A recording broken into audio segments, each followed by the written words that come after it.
Welcome back to ABC57 Kickoff. Our resident artist, Kevin Coffey, currently drawing the all-time winningest quarterback in Notre Dame history. That would be Ian Book, who joins us live on set. And also his guy in the backfield for many years, Tony Jones Jr. Yes, Tony, sir. your first time on Kickoff and your first time back on campus Yes, sir. in a long time, my friend. Welcome back. Yes, sir. Yes, sir. It is great to be back, man. It's just a wonderful place, and I can't wait to be a fan. All right. Well, we're excited to have you back here. Let's first talk about the play that Coach Driscoll has drawn up here.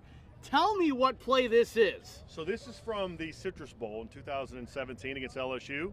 This is the one-handed grab that Miles Boykin did. One-handed grab, great catch, but you've got to put the ball out there and give him a chance to make the throw, right? So, yeah. All right, Ian, what did you see on that play? It's funny, when he brought this up, he said, do you remember this play? And I said, that's 7 playbooks ago, so probably not. But I was talking with Tony here. We used to call these snake plays, so they were tempo plays. So I think we had 10 of them, and we'd run it when we'd get to the ball quick, run some tempo offense. He thinks this is Snake 6. I don't remember. I think so. But it's a classic. We called it a progression with an option. So this was Miles Boykin here. He's going to run a fade. We would take him if we liked the matchup. If we get one high safety, man, look this guy off, we were going to go there. So that was always number one, made life easy. That's obviously where we threw it. But it's a progression with an option. We had an over route, an inside dig. I think this was a comeback. So Tony thinks he had a check.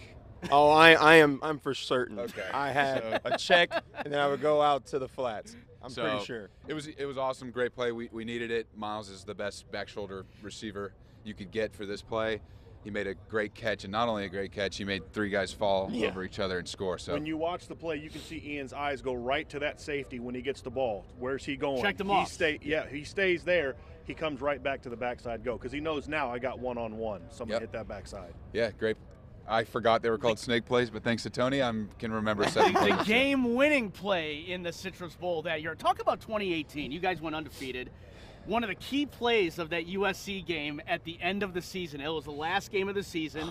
You remember that play? Yeah. It was like it was an out, kind of a flat. It was mesh, so it was Yeah, a mesh play. it was a mesh with a rail. And you kind of bobbled it. Yeah, man. But that you was hauled it scary. in for the 50-plus yard touchdown, Yeah. and that ended up being kind of the play that salted away the game. What do you guys remember about that game in particular in that season? Man, that game was just so much things was running on that game, right? And that was my birthday too. It was more of a point that I had to catch that ball. And man, so when I scored, I thought about it and I'm like, wow, we're going to the playoffs. Yeah. Like that was the play that put the cherry on top for that whole season. So your It was birthday is special. coming up? Yeah, Monday. Monday. Happy Yeah, birthday. Monday, Happy man. Yeah, birthday. appreciate it. What you saw him out wide open. Hey, Tony and I got to throw again this morning, so we got to run it back and Yeah, do we it got again. to run it ran back a little through bit. rail routes today. I just remember that play was mesh. Again, we were reading. Tony was one, going to go all the way through the progression. They actually didn't have anybody on Tony, so that was nice. Made life easy. I remember a slow start to that game. We definitely didn't come out hot.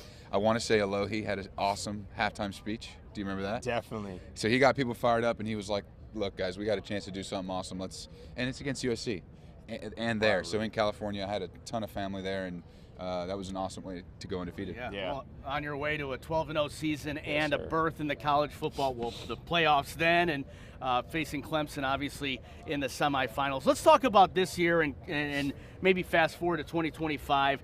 Ian, let's start with you. What are you seeing out of C.J. Carr? Yeah. I mean, he has been unbelievable as a redshirt freshman. He's really seeing the plays. I mean, you broke down some of the plays for us earlier today.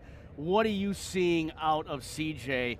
that tells you, hey, he can hang in there with some of the best in the playoffs? Yes, CJ's a beast. His ceiling is, I mean, he's going to, I don't want to speak too early, but you'll see him on Sundays. He is an unbelievable player, awesome guy. He's very composed. I think to start as a young guy, as a freshman, to go down and play at Miami and win that game and throw that just should tell you about CJ. He throws a no-look touchdown in his first start at Miami. Hard to do. And then just being in the locker room this year and with him and hanging with him and talking to him, I think I like to speak very highly of him. I think CJ's got a very high ceiling. He'll play for a long time, and it's his composure. Like those are 2 really hard games to start with, and I think he's getting better every year. And I think if you were to say, hey, you're going to get a freshman QB, you might say, okay, we're probably going to get 10 freshman mistakes this year. He's nowhere close to that, and that's a huge win. Yeah, 5 or 6 interceptions, I think, total on the season. Yeah. Really not too bad when you compare it to 21 touchdowns for the season as well. All right, let's switch to the running backs. I mean, running back you, right? You know, I mean, we go all the way back to you and to Dexter and go on down the line. But to have a true Heisman candidate, Jeremiah Love and Jadarian Price, I mean, it's 1A and 1B.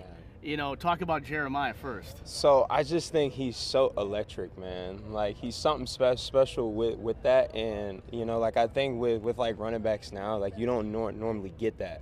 And, like, he's like a running back that can do thing 1, 2, and 3. So he does it all, man. He's special. So I can't wait to see him play in person.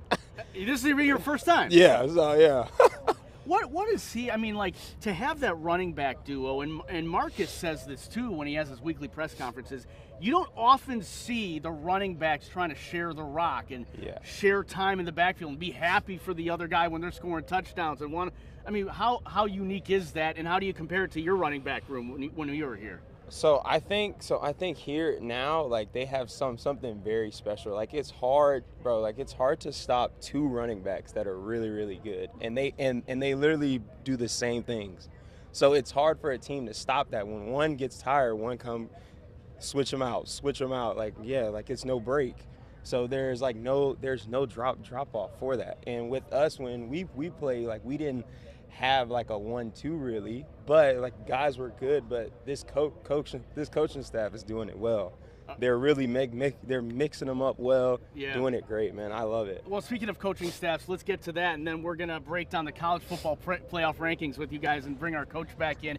But let's talk a little bit about Marcus Freeman and some of the guys that you guys had the privilege of, you know, working with. Mike Elko, you know, Clark Lee. You know, those guys are serious coaches now, leading their teams to playoff contending victories, and you know, the road to that for them is a lot easier now.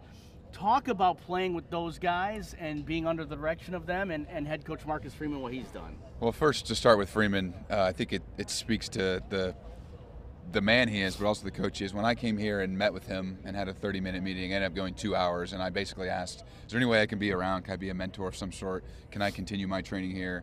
And he was all about it, wanted me in the locker room, and I thought that was super cool because he wasn't my coach. A lot of coaches, locker room's a sacred place. He could have easily said no.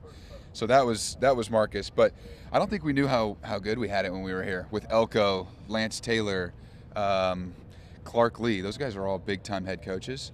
I think we knew how good they were, but they have really just, you know, done it the right way. And super cool to see what Clark Lee has done at Vandy. That's a serious team.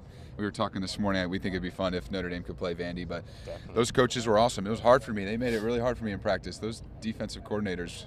I went against Elko, I went against Lee. It didn't make my weekly practice any easier. Yeah. What about the job Freeman's done this year? Man, so I've played with guys that were on like staffs with him, and they always speak high praise of him, and like he's like a player's coach, and you know, like, I love that.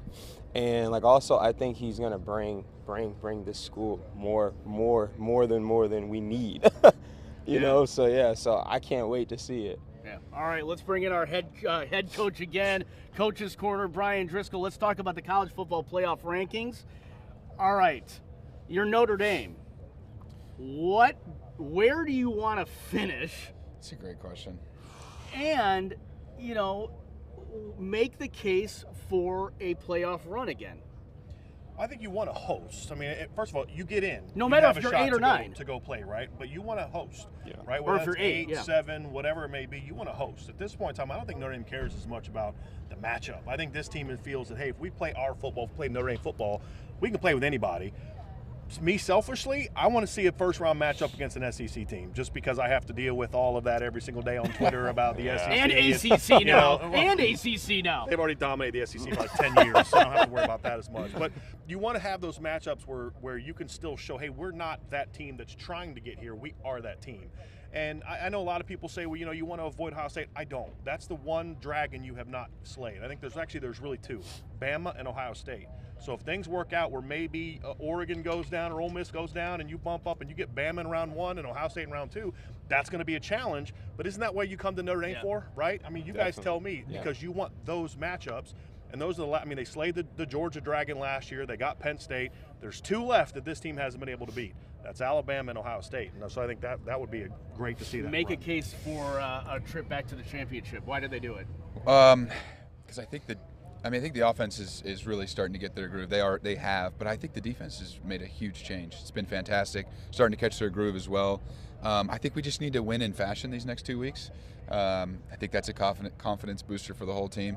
The spread today looks awesome. I think we can do it. So if we can do that for this week in Stanford, get some confidence, and then like he said, I think hosting is what we want. We want to host. I remember came here last year for the IU game. That was the best atmosphere I've ever been around here at Notre Dame. And if we could do that again, it just builds momentum into the year. And I think we're playing complementary football, and we're finding our identity as a team. And a lot of times, teams that are peaking at the end of the year are the teams that make it to the championship. And defense is playing a lot better over the course of the last 6 weeks. All right, why did the Irish make it back to the national championship game? Well, I'm kind of selfish, so I'm gonna say it's the running backs. So I think that if we lean on them, we'll be great. And I also think that the defense is not peaking. They're rising. They're truly getting better and better every week. So I truly think that we're gonna hit our stride in the next week, and then that's gonna be hard to stop. I think you're right. All right, we're going to be right back here. Thanks so much for the conversation, guys. And here you go. There's your drawing. Yeah. Look at this suave. I love it. We're going to be right back here on ABC57 Kickoff with the greats of Notre Dame and our final predictions and X Factors and GOAT Award. You don't want to go anywhere.